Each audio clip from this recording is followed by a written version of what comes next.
So I wrote some papers as an undergraduate, some term papers, and started thinking about, is the pineal involved in naturally occurring mystical states?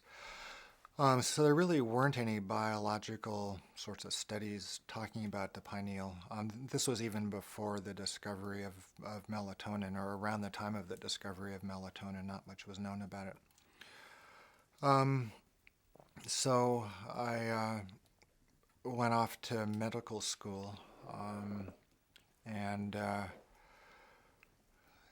it was a sort of a rude awakening. I was, on the on the West Coast, the psychedelic '60s and '70s. And I ended up in the Bronx, doing my med school training, and there was really there wasn't much support for the kinds of thinking or the kinds of ideas that I was sort of mulling over.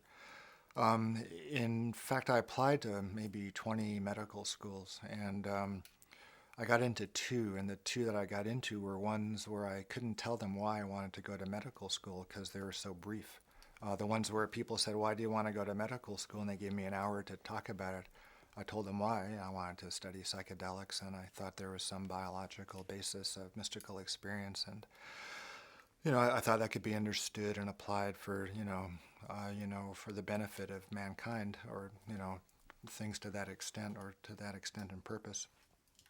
And anybody who heard that reason for wanting to be a med student, they just weren't interested in having me. But the two schools that did accept me were ones that I didn't have much of a chance to put my foot in my mouth.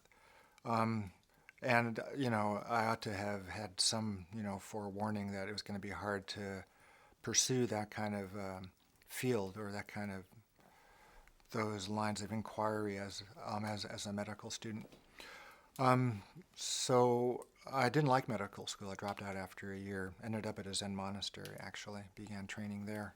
Um, and that was good for a number of reasons. One of which, it helped kind of focus me, calm me down, center me, allow me to sort of work on one thing at a time. Um, but